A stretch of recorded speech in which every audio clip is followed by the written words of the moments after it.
প্রত্যেক মাসে আমরা ইনকাম করি এবং প্রত্যেক মাসে আমরা সে টাকাটা খরচাও করি, কিন্তু আমরা যে টাকা ইনকাম করছি তার একটা অংশ যদি প্রত্যেক মাসে আমরা ইনভেস্ট করি, সেটাকেই বলা হচ্ছে এসআইপি। প্রথমে আমাদের ইনভেস্টমেন্টের কথা ভাবতে হবে, তারপর আমাদের খরচা করা উচিত। কিন্তু বেশিরভাগ মানুষ কি করেন, আগে ম্যাক্সিমাম টাকা খরচা করে ফেলেন, তারপর যদি কিছু থাকে সেটা ইনভেস্টমেন্ট করেন। কিন্তু এটা একটা বড় মিস্টেক। আমাদের ভাবতে হবে আমি কত টাকা ইনভেস্ট প্রত্যেক মাসে করব, তারপর যেটা থাকবে সেটা খরচা হবে। তাহলে আপনার ইনকাম যদি প্রতি মাসে 20,000, 40,000, 50,000 বা 1 লাখ যাই হোক না কেন, আপনাকে এসআইপি করার জন্য একটা পার্সেন্টেজ সেখান থেকে রেখে দিতে হবে। আপনি 100 টাকা, 1000 টাকা, 4000 টাকা, 5000 টাকা, এমনকি 1 লাখ টাকা পর্যন্ত কিন্তু আপনি এসআইপি করতে পারেন। এসআইপি মিনস হচ্ছে সিস্টেমেটিক ইনভেস্টমেন্ট প্ল্যান। প্রত্যেক মাসে মাসে ওই ফিক্সড পরিমাণ টাকা আপনাকে ইনভেস্ট করতে হবে দীর্ঘমেয়াদের জন্য। বেশিরভাগ মানুষ মিউচুয়াল ফান্ডে ইনভেস্ট করে, সেটা খুবই ভালো, কিন্তু কিছু মানুষ শেয়ার মার্কেটে স্টকের উপর ইনভেস্ট করে এসআইপি করে। তবে এর জন্য একটু মার্কেট সম্পর্কে নলেজ থাকা দরকার, কারণ স্টক মার্কেটে ফান্ডামেন্টালি গুড কোম্পানিতেই এসআইপিতে ইনভেস্ট করতে হবে, তবেই আপনার রিটার্ন মিউচুয়াল ফান্ডের থেকে বেশি আসবে। আমি নিরুপমা শেয়ার শেখো চ্যানেলের পক্ষ থেকে সকল বন্ধুদের স্বাগত জানাই। আমার ভিউয়ার্সদের রিকোয়েস্টেই আমি এই ভিডিওটা করছি। তো তার আগে বলি, চ্যানেলটা যদি সাবস্ক্রাইব না করে থাকেন তাহলে অবশ্যই চ্যানেলটা সাবস্ক্রাইব করে নেবেন, আর পাশে থাকা বেল আইকনটা প্রেস করে রাখবেন। আমি ভিডিও আপলোড করার সাথে সাথে আপনার কাছে ভিডিওটা পৌঁছে যাবে। তো প্রথমে আমি আপনাদের কাছে কয়েকটা এক্সাম্পল রাখবো। ফার্স্ট যে এক্সাম্পলটা রাখছি সেটা হচ্ছে এইচডিএফসি ব্যাঙ্ক। এইচডিএফসি ব্যাঙ্কে যদি আপনি 2008 সাল থেকে এসআইপি করতেন, তখন এই এইচডিএফসি ব্যাঙ্কের দাম ছিল 157 টাকা। সেখান থেকে 2023-এ আমরা যদি দেখি রিটার্ন 1370%। ইনফোসিসে 2009 সাল থেকে যদি 2022 সাল পর্যন্ত রিটার্ন দেখি, সেখানে আমরা 854% রিটার্ন দেখতে পাচ্ছি। তাহলে গুড ফান্ডামেন্টাল স্টকেই কিন্তু এসআইপির জন্য ইনভেস্টমেন্ট করতে হবে। সেরকম অনেকে বলবেন ইয়েস ব্যাঙ্ক বা ভোদাফোন, তাহলে আমরা একবার ইয়েস ব্যাঙ্কের চার্টটা একবার দেখে নিই। ইয়েস ব্যাঙ্ক 2011 থেকে 2022-এ যে রিটার্নটা আমাদের দেখাচ্ছে সেটা হচ্ছে এখন একটা নেগেটিভ রিটার্ন দেখাচ্ছে, 70%-এর উপর একটা নেগেটিভ রিটার্ন দেখাচ্ছে। এরকম আপনি ভোদাফোনেরও দেখতে পারেন, আরও অন্যান্য স্টকেরও আপনি চাইলে দেখে নিতে পারেন। তো আমাদের এখানে মেন এটাই বলতে চাইছি যে গুড ফান্ডামেন্টাল স্টকে যদি আপনি ইনভেস্ট করেন, সেখানে আপনাকে দেখতে হবে যে স্টকটা আপ ট্রেন্ডেই চলছে এবং স্টকটা তার কত পার্সেন্ট রিটার্ন সে দিতে পারছে, এখনো পর্যন্ত সে কীরকম রিটার্নটা দিয়েছে সেটাও আমাদের ফলো করতে হবে। নেক্সট যে পয়েন্টটা নিয়ে আলোচনা করছি, আমাদের এসআইপি কিন্তু আমরা যে শুরু করব, সেই ইনভেস্টমেন্ট করা শুরু করব, সেটা কিন্তু আমরা কখনোই বন্ধ করব না। প্রত্যেক মাসে মাসে একটা ফিক্সড প্রাইসে আমরা এসআইপিটা কন্টিনিউ করব।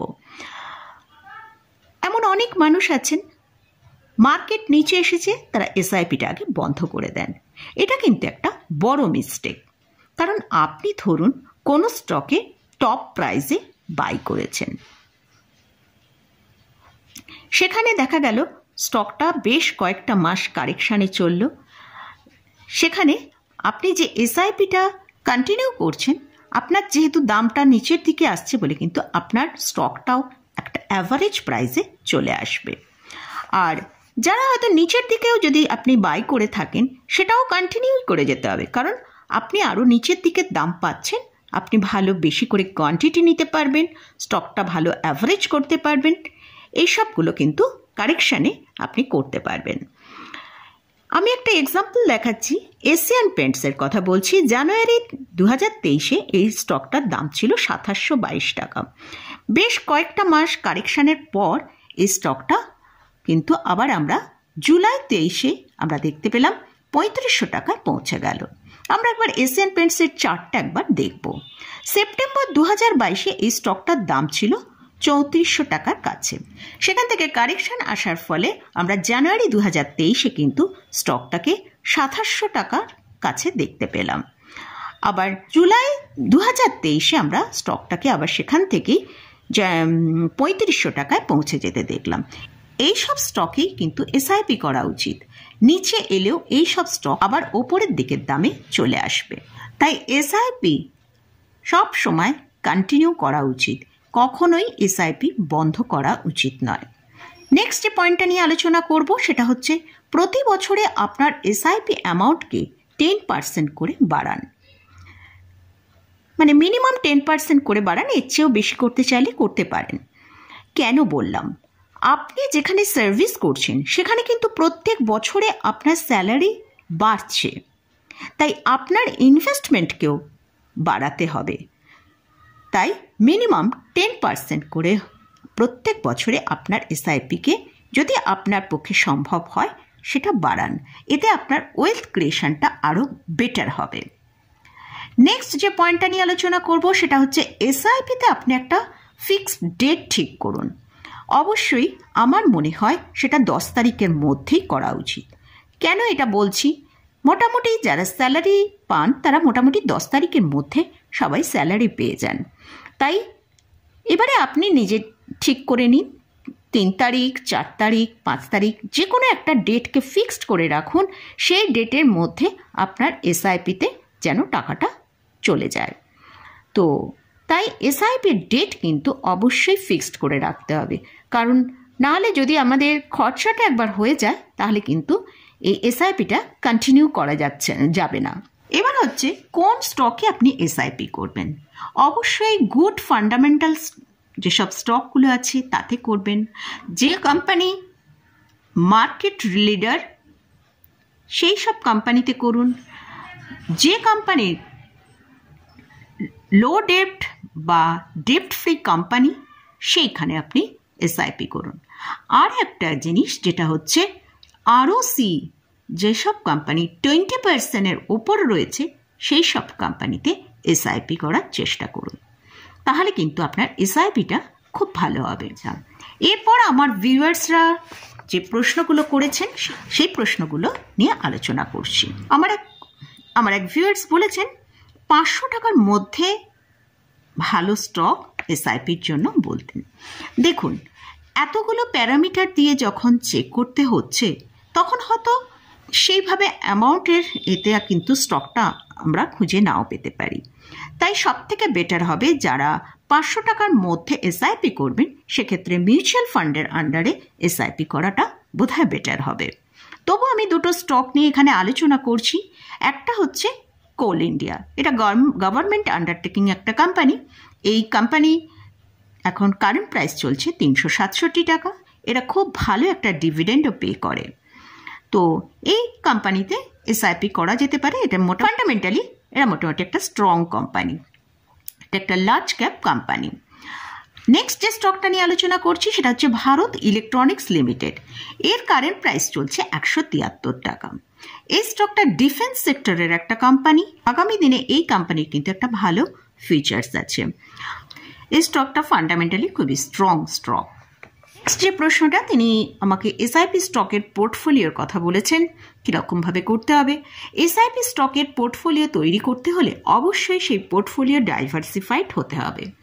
যেমন FMCG stock, bank, chemical, IT, Pharma, green energy, বিভিন্ন সেক্টর থেকে স্টককে আইডেন্টিফাই করে তবে সেখানে এসআইপি করতে হবে। এছাড়াও 60 থেকে 70% লার্জ ক্যাপ স্টকের মধ্যে ইনভেস্ট করতে হবে, আর 30 থেকে 40% মিড ক্যাপ স্টকের মধ্যে ইনভেস্ট করতে হবে। আর স্মল ক্যাপে এসআইপি না করাই ভালো। তো মোটামুটি এইভাবে একটা ডাইভার্সিফাইড এসআইপি পোর্টফোলিও কিন্তু তৈরি করতে হবে।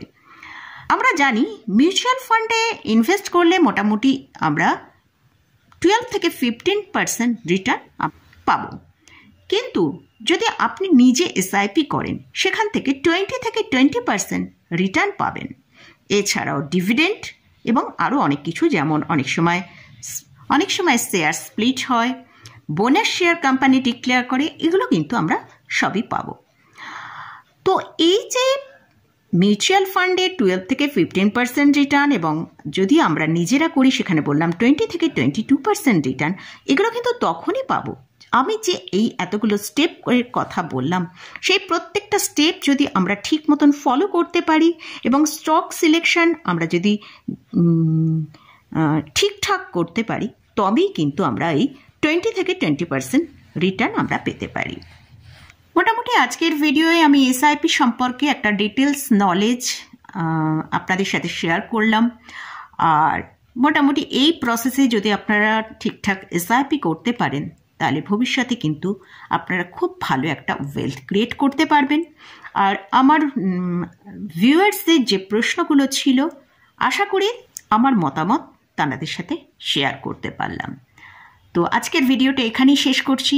ভিডিওটা যদি ভালো লাগে অবশ্যই লাইক করবেন, শেয়ার করবেন, সাবস্ক্রাইব করবেন। ধন্যবাদ।